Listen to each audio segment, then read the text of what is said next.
예, 이제 우리가 24장에서 지금 음, 엔겐디 요새, 엔겐디 강야에서 어, 하나의 굴이 나오게 되고 그 굴 속에 안에는 다윗, 겉에는 사울 이런 모습을 보았습니다.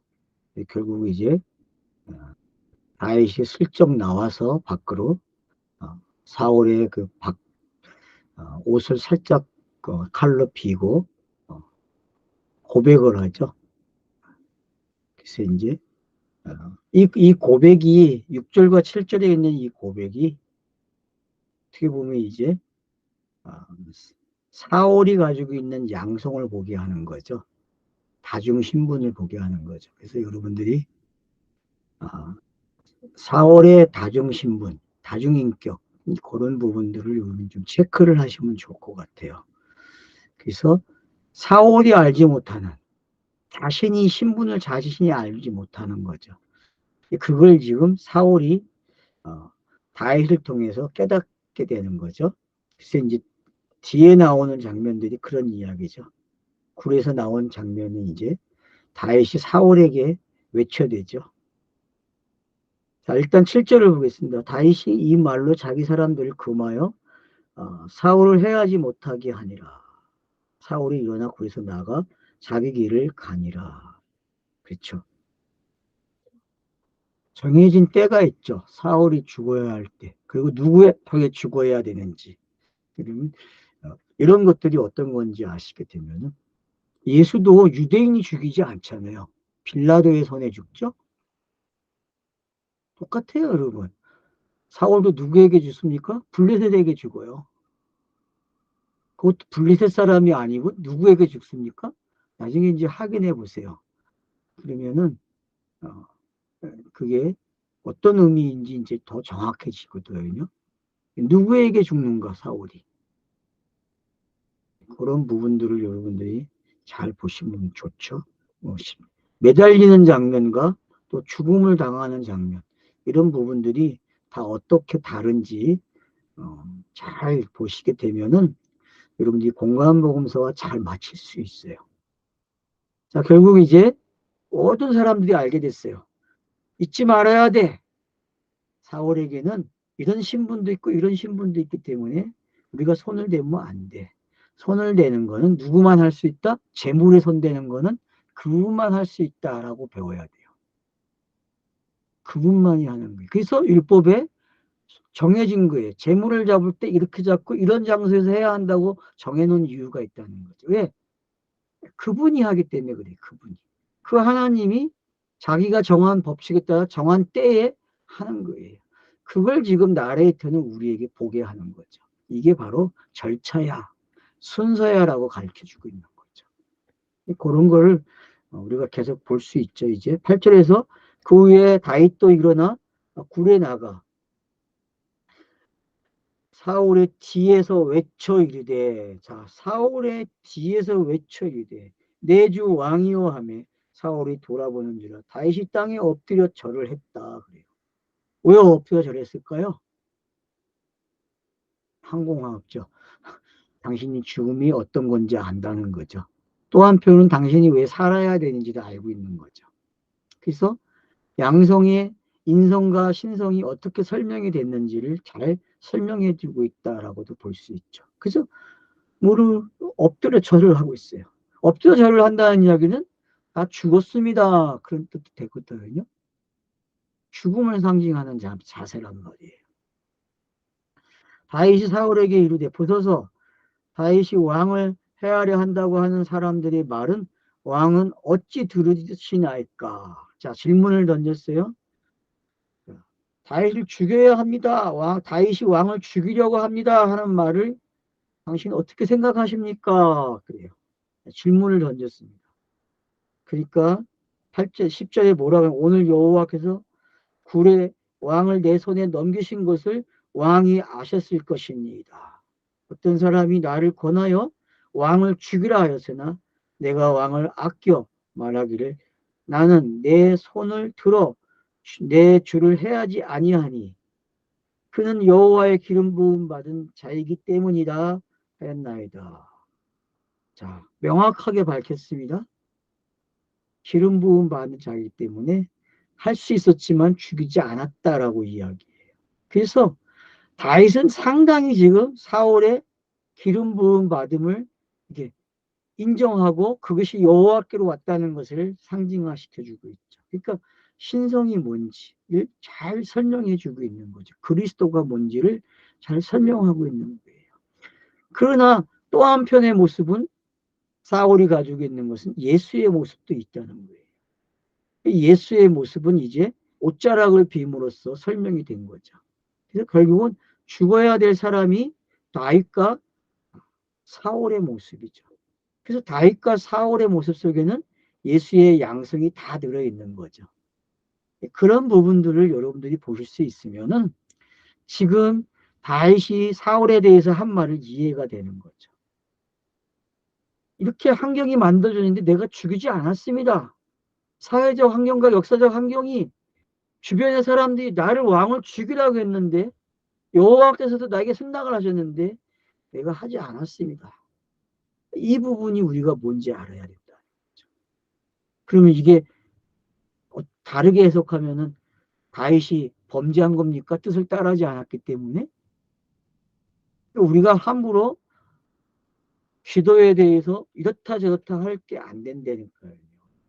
항상 모든 게 다 누구에게 가야 돼요? 예수와 그리스도에게 가야 돼요. 성경은. 그래야 해석이 되지. 이 부분도 솔직히 헷갈리는 부분 아닙니까, 여러분? 누가 옳은 거예요? 군중이 한 말이 옳은 겁니까? 다윗이 하는 행동이 옳은 겁니까? 다윗을 따르는 사람들이 말한 게 틀리지 않잖아요. 맞아요, 여러분. 근데 왜 다윗이 그런 행동을 했을까요? 그걸 지금 묘사했어요. 뭐라고요?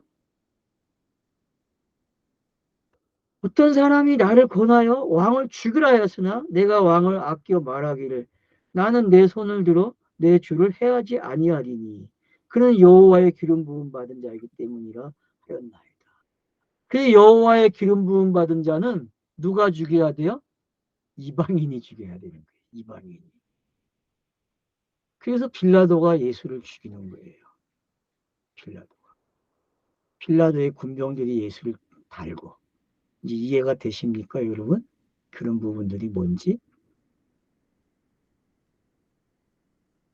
그래서 이방인이 죽이는 거예요, 이방인.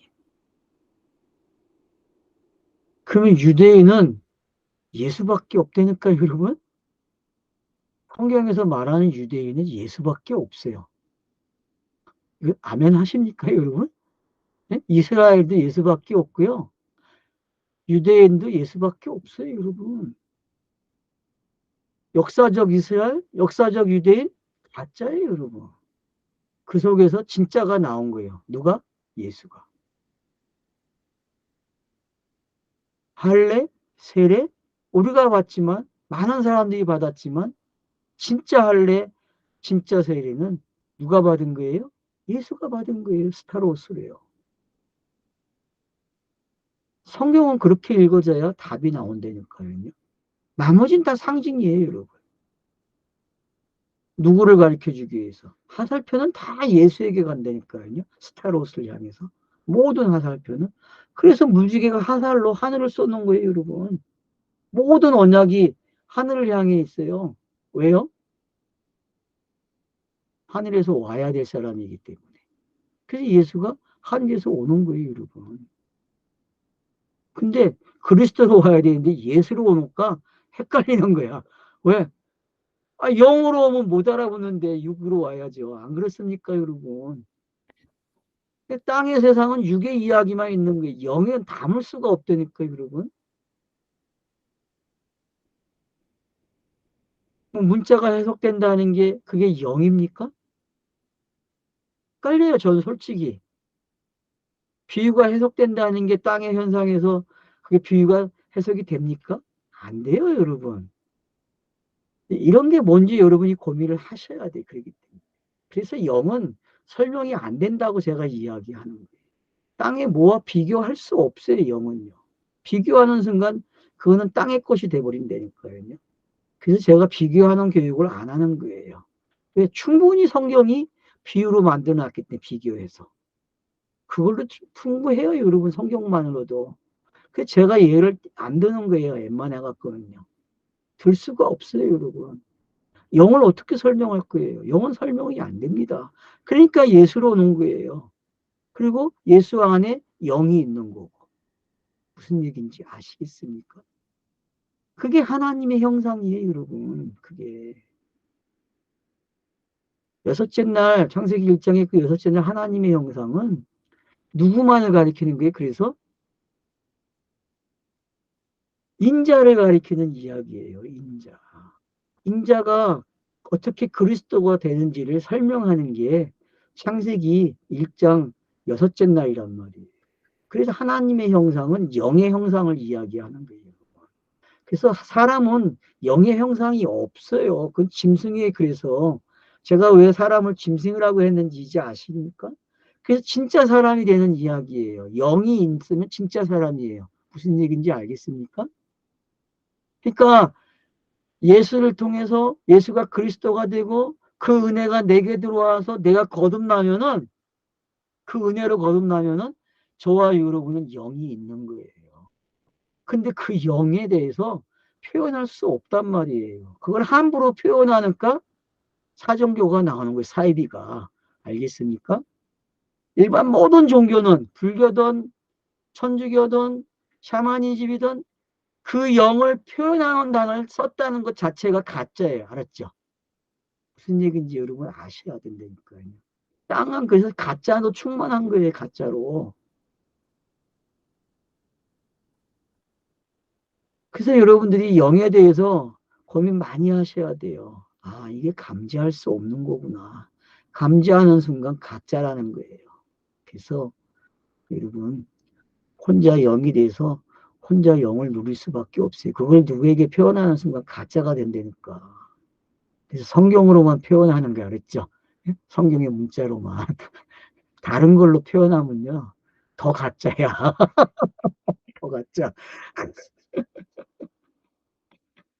그래서 뭐 영 이 이야기를 속 시원하게 누가 풀어줬다. 그 사람은 진짜 가짜가 된 거예요. 진짜 가짜. 알겠습니까? 속지 마세요. 그런 이야기에. 그러니까 지금 제가 왜 이 말을 하는지 아셔야 된단 말이에요. 성경도 지금 그 속 이야기를 요렇게밖에 표현을 못 한다니까? 요렇게밖에. 뭐 일반적인 이야기잖아요. 죽이고 살리는 이야기잖아요. 안 그랬습니까? 일반적으로 보면은. 뭐 어려운 본문도 아니죠. 일반적으로 보면은. 근데 이걸 예수와 그리스도로 보려고 하니까 어려운 거예요. 근데 그게 은혜가 있는 사람들은 본다니까 영이 있는 사람들은 이거를. 그래서 영은 영으로만 아는 거예요. 그래서 영은 영으로만 예배하고요. 이해가 되십니까? 그 말이? 그 세계를 아셔야 돼요. 그 세계를. 특히 종교 생활이 뭔지 이제 아셔야 돼요. 종교 생활은요. 그냥 육으로 잔치하는 거예요. 육으로 그냥. 알겠어요? 육으로 만족하고 육으로 끝나는 거예요. 그러니까 그 만족이 지나면 지날수록 뒤에 오는 실망감은 더 크는 거예요. 공허함은. 아십니까? 그 공허함이 뭔지? 여러분, 사기꾼이, 종교적 사기꾼이 되면요. 그 사람은 결국은 이단의, 이단의 개수 뭐라 그래요?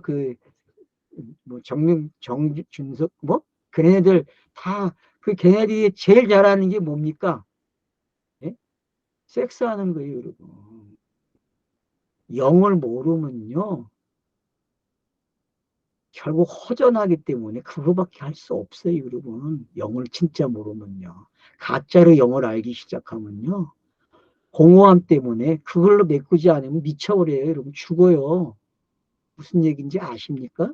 그래서 모든 이단들의 세계는 극단적으로 성의 문란이 일어나는 거예요. 이해가 되십니까? 그런 세계가 왜 그렇게 문란한지? 그러니까 신비를 경험하고 신비를 경험할수록 그 세계는 무서운 거예요. 허전함 때문에.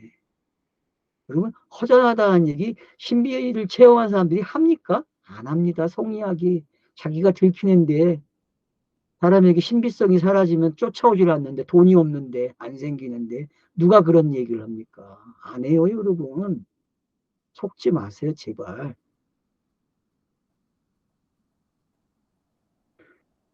그래서 영의 세계를 너무 많이 알아도 골치 아프고요.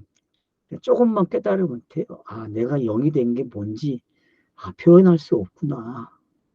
그냥 맛만 보는구나. 조금씩 그냥 감지가 되는구나. 그래서 순간이라고 얘가 이야기하는 게 순간.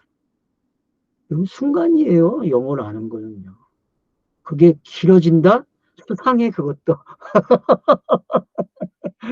그러니까 제 말을 잘 이해하세요. 제 말을. 자, 그래서면서 이제 보세요. 11절에. 내 아버지여 보소서. 내 손에 있는 왕의 옷자락을 보소서. 네. 당신은 내가 죽일 수 없지만은 육은 죽일 수 있습니다. 육이 뭔지 알아요. 그래서 보여주는 거예요. 이거는 사라지잖아요. 라고 가르쳐주는 거예요. 기름 부은 거는 영원하지만 그건 영에 관한 이야기지만 요 옷에 관한 거, 요 옷자락을 찢은 거는 당신이 죽잖아요. 내가 알아요. 그런 거예요. 그죠? 무슨 얘기인지 알겠죠, 여러분? 그래서 영은 죽이지 못하기 때문에 이 땅에서 두려운 게 없는 거예요. 자유가 뭔지 안 되니까요. 그래서 은혜로 거듭났다는 게 어떤 건지 아시게 되면요. 프리덤을 외칠 수 있는 거예요. 진짜 프리덤이요. 자유를. 내가 왕을 죽이지 않냐고 거릇자랑만 배웠은즉 내 손에 악이나 죄가가 없는 줄을 오늘 아실지나이다. 자기가 죄가 없다라고 이야기해요. 철저하게 예수의 어떤 모습이 보여지고 있죠. 그죠? 이게 히브리서 4장에 표현되고 있는 걸로 읽으시면 되는 거예요.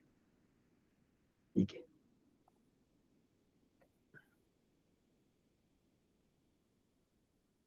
죄의 모양과 있으나 죄는 없다라고 이야기하죠. 그럼 그게 어떤 건지 읽으셔야 돼요. 그런 표현들이. 물론 이번 번역에서는 번역을 그렇게 안 해놨더라고. 제가 확인해 보니까. 하여튼 여러분들이 히브리서 4장에 있는 끝집하게 있는 것들을 잘 읽어보세요. 그러면 그게 깊어져요. 지금 번역 버전도 제가 봤을 때 번역이 그렇게 썩 잘 된 건 아니에요. 자, 그래서 어떡합니까? 기름 부음 받은 자이기 때문에 명확하죠. 당신은 기름 부음 받은 자다. 그래서 일깨워 주는 거예요. 자, 성경 읽기. 자, 구약은 뭐다? 기름 부음 받은 자가 온다라는 사상이 정답이에요. 알았죠? 근데 그 정답을 어떻게 가져가느냐가 중요한 거라는 거죠. 어떻게 가져가느냐.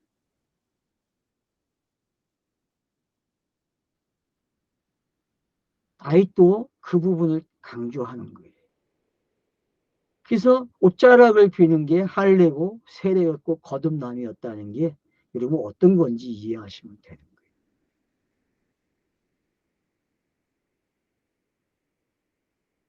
여호와께서 나와 왕 사이를 판단하사 여호와께서 나를 위하여 왕에게 보복하시니와 내 손으로 왕을 해하지 아니겠나이다. 그래서 율법이 뭔지 그리고 그 보복을 당하는 예수가 또 어떤 건지 여러분 아셔야 돼요. 그래서 율법이 보복을 하고 보복을 당하는 예수가 뭔지 이제 이해가 됩니까? 여기서 왜 그런 단어들이 사용됐는지를 아셔야 돼요.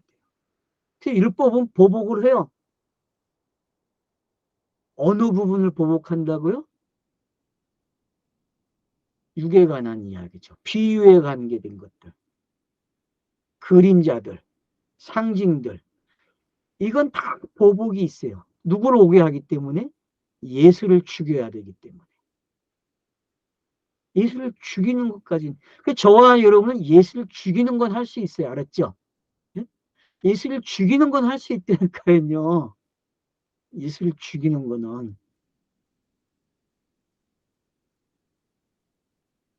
그럼 예수를 죽였는데, 그럼 내가 살아납니까? 아니죠.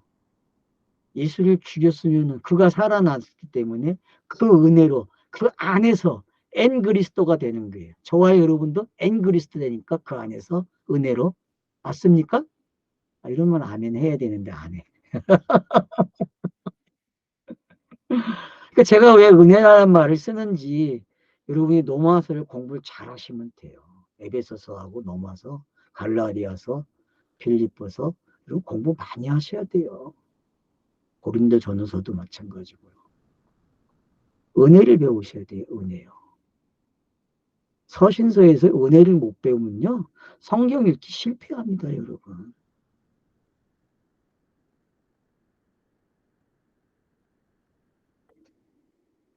그래서 누가 판단하는데 그분이 하신다는 거예요. 그분만이 알고 그분이 하시는 거예요. 이해가 되시죠? 그분이 판단한다니까요. 여호와께서. 옛 속담에 말하면 악은 악인에게서 난다 하였으니. 맞죠? 악은 악에서 나는. 무슨 얘기인지 알겠습니까? 이 말도 악이 악을 낳아요. 그 예수가 온다는 얘기 알았죠? 예? 진짜 악의 모습은 누구예요? 그래서 악이에요. 개수 중에 개수가 누구예요? 예수라니까. 악은 악을 낳는다니까. 비유가 비유의 왕을 낳는다니까 예수를. 이 깨달아야 돼요, 여러분. 율법의 개수를 만들어낸다니까. 율법을 완성시킬 악을. 이게 이해가 되셔야 돼요, 여러분. 이 부분을 못 깨달으면 안 돼요. 악이 악을 만든다? 이걸 뭐 사회학적으로 이해하시면 안 돼요, 여러분. 악이 있는 곳에 악이 있다? 그게 맞죠, 사회학적으로. 그러나 악이 있는 곳에 악이 있다고 여기서 말하는 거는 누굴 이야기하는 거예요? 누굴 부르는 이야기예요? 악이 쫓아댄 게 누구를? 예수를 찾아간다니까 예수 오라고 이야기하고. 그게 사울이 가지고 있는 이름의 뜻이란 말이에요. 알겠습니까? 사울이 뜻이 뭐라고요? 응? 사울이 요구, 뭐 기도했다 그런 뜻이죠? 그냥 그런 뜻이에요. 요구하는 자라니까 요구하는 자. 그러면 성경에서 요구하는 건 기도인데 기도가 뭐예요?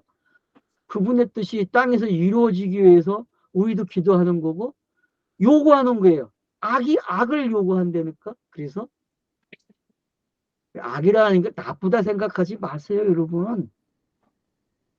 악이 없으면은 선이 안 돼. 왜? 악이 악을 낳아야 선이 된다니까. 이해가 되십니까? 역설 같아요? 악이 악을 낳아요, 여러분. 그래서 예수가 태어나는 거예요. 알았습니까?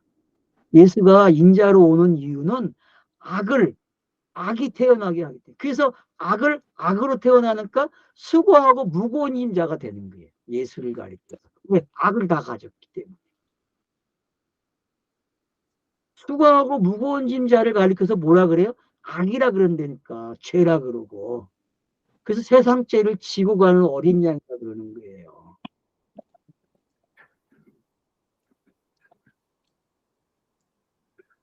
내 손이 왕을 해야지 아니하리라. 맞죠? 어떻게 다윗을 죽인다고 악이 해결되고 사울을 죽인다고 악이 해결됩니까? 아니에요, 여러분. 다 상징적인 것들이잖아요. 비유잖아요, 이 사람들도. 인물들은 다 비유고 상징이에요. 제가 히브리서 11장을 잘 읽으라고 하는 거예요, 여러분들에게.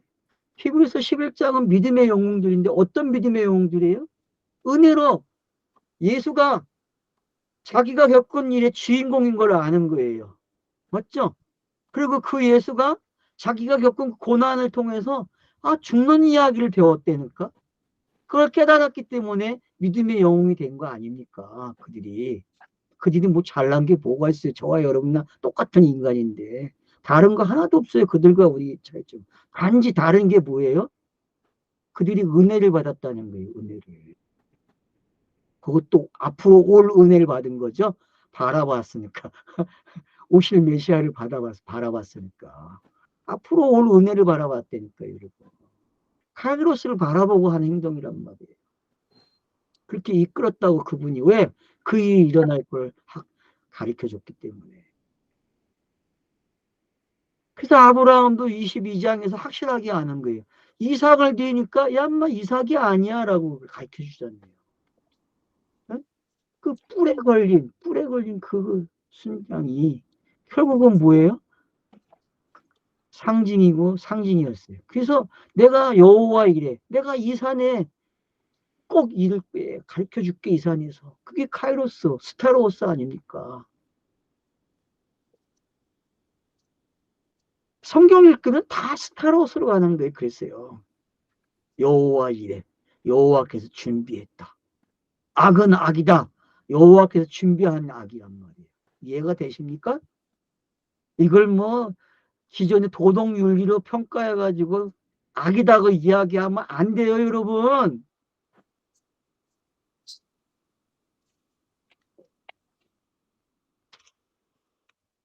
이스라엘 왕이 누구를 따라 나왔으며 누구의 뒤를 쫓으니까 죽은 개나 벼룩을 쫓음이니이다. 재밌는 표현이죠. 죽은 개나 벼룩을 쫓는데요. 다윗이 자기 표현을 어떻게 해요? 죽은 개나 벼룩을 쫓는데요. 개나 벼룩이라는 말이 어떤 의미입니까, 여러분? 예?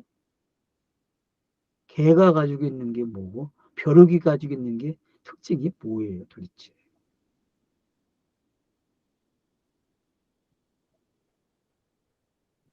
그러니까 이스라엘 왕이 누구를 쫓아다닙니까? 맞죠? 이스라엘 왕을 쫓아다니는 인물들.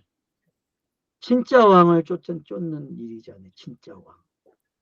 그러니까 율법이 이스라엘 왕이죠. 지금은. 근데 그 율법이 쫓아다닌다니까 누구를? 진짜 왕을 쫓아다니잖아요. 죽이려고. 그래야 자기가 살 길이 열리니까. 그래서 죽은 개나 벼룩을 쫓음이니라 그래요. 그러면 여러분들이 예수가 한 편에서 이 표현을 찾아내야 돼요. 숙제. 다음 주까지 찾아오세요. 예수가 이와 비슷한 말을 했는가? 했으면 찾아오세요. 개와 벼룩이라고 표현했는데 한번 찾아보세요, 여러분. 예수가 한 말 중에서. 장로님 혹시 기억나는 거 없으세요?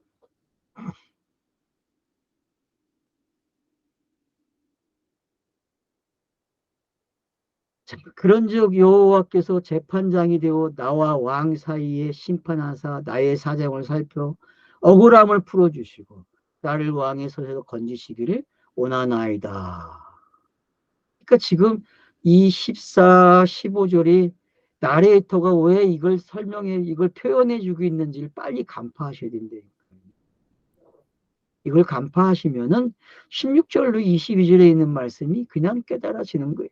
그러면 24장의 내용 다 알게 돼요. 그냥. 자, 보세요. 다윗이 사울에게서 이같이 마침에 사울이 이르되 내 아들 다윗아 이것이 너의 내 목소리냐 하고 소리를 높여 물었다.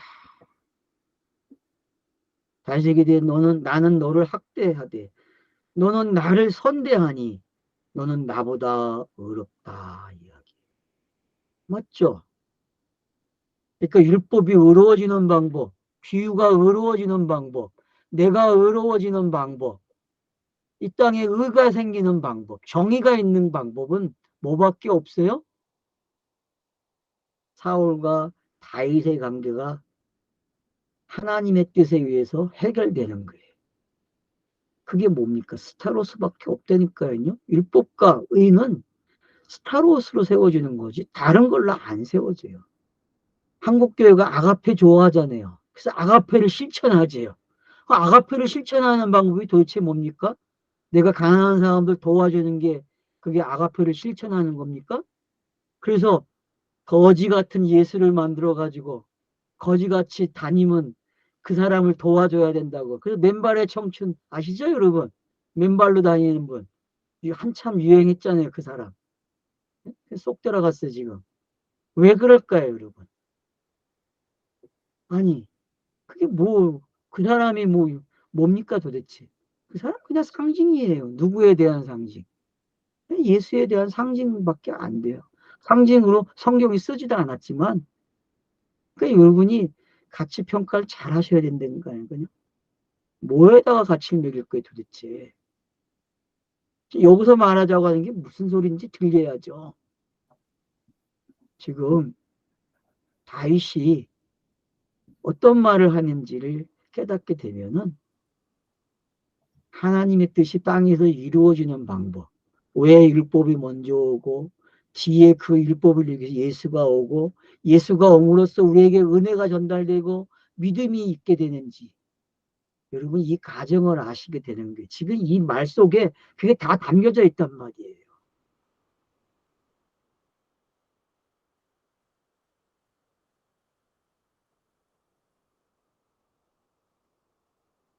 너가 나 선대한 것을 오늘 나타냈으니 여호와께서 나를 내 손에 넘기셨으나 너가 나를 죽이지 아니하였도다.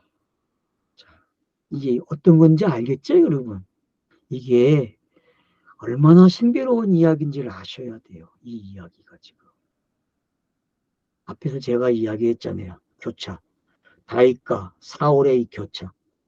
사울은 자기가 기름 부음 받은 자를 모르고 있는데 다윗이 생명을 살려줌으로써 알려줘요. 그래서 죽어야 할 것이 뭐고 살아나야 할 것이 뭔지 알게 됨으로써 이 말을 하는 거예요. 나레이터가 우리에게 남겨주는 거예요. 여운을. 그 이 여운을 가지고 공간복음서에서 여러분들이 이 여운을 찾아내야 돼요. 왜? 이 여운이 예수의 공생애 속에 그대로 담겨져 있다니까요. 말로만 하지. 왜 안 찾아줘? 그런 분들 되게 많을 거야. 찾아오세요. 제가 이건 가르쳐 드릴게. 저도 남겨놔야지 먹고 살지. 다 하면 먹고 살기 힘들어. 안 와. 듣지도 않고. 자, 그래서 보세요. 그러니까 그분의 뜻이 어떻게 이루어지는지 잘 배우란 말이에요. 보라. 자, 나는 너가 반드시 왕이 될 것을 알고 이스라엘 나라가 내 손에 견고해 설 것을 아노니. 자기 속 이야기를 나오죠. 그래서 여러분이 다윗과 사울의 관계를 알면은 예수와 그리스도를 배우는 거예요. 율법과 복음을 알게 된다니까요.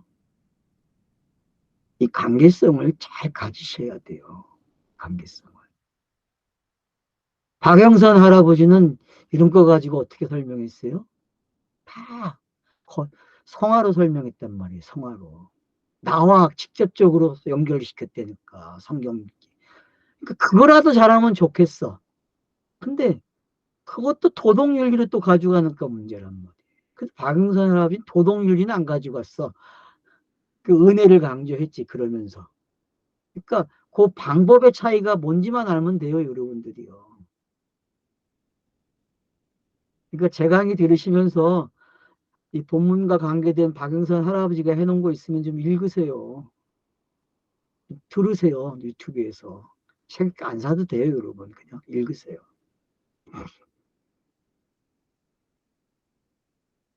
그래서 왕이 된다는 게 이제 뭔지 알겠죠? 예? 자기가 죽이려고 하는 그 사람이 왕이 된다고 고백을 한다니까. 고백.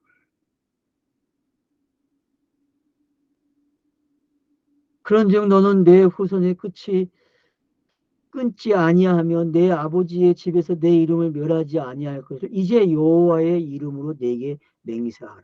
맞죠? 율법이 사라집니까? 그래서 넘어서에 보면은 율법에 대해서 사도 바울이 평가하는 게 있어요. 그래서 넘어서 끝날 때마다 매장이 끝날 때마다 꼭 율법을 평가해야 돼요. 율법이 이렇고 은혜가 이렇다는 게. 그래서 율법이 나쁜 게 아니라 율법이 이렇게 은혜를 이끌어냈다는 말을 해주고 있다니까요. 여러분 거기까지 가야 돼요. 지금 사울에게 다윗이 하는 말이 여러분 어떤 건지, 그리고 다윗에게 사울이 하는 말이 어떤 건지 주고받는 이 대화 속에서 정말 여러분들이 노마서의 신비를 깨달을 수 있다니까요. 지금 당장 녹음을 듣는 걸 정지시켜 놓으시고 노마서를 한번 확인해 보자니까요. 그러면 매 장마다 나온다니까요. 율법에 대해서 평가하는 게.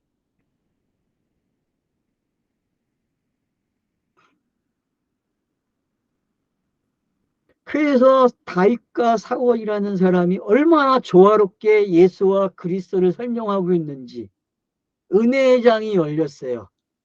여러분, 행복하지 않습니까? 다윗이 사울에게 맹세함에 사울은 집으로 돌아가고 다윗과 그의 사람들은 요새로 올라가니라. 그래서 집으로 돌아가는 게 없던 거고 올라가는 게 뭔지 아시면 돼요. 자기의 역할이 딱 나눠지고 있다는 게 어떤 건지. 그래서 24장 3장 28절에 있는 셀마 하마 느것이라는 게 어떤 건지 이제 알게 되는 거죠. 그 분할되어 있는 거예요. 이렇게 분할되어 있으면서 각자의 역할이 이렇게 윤활유처럼 막 굴러가요. 그래서 기아가 맞아가지고 돌아가는 게 24장이에요. 알았죠? 얼마나 조화를 이뤘어요. 안 그렇습니까? 6과 0이 어떻게 조화를 이뤘는지, 거기에 또 여호와께서 어떻게 영원을 보게 하고 계시는지, 그래서 앞으로 되어질 일까지 예언을 하고 있잖아요. 안 그렇습니까? 본문이 이런 먼 거리까지 보게 하는 본문, 얼마나 기가 막힙니까? 이런 이야기들이 저와 여러분을 어떻게 초대하고 있는지 그 초대를 잘 따라가 주시길 바랍니다. 감사합니다.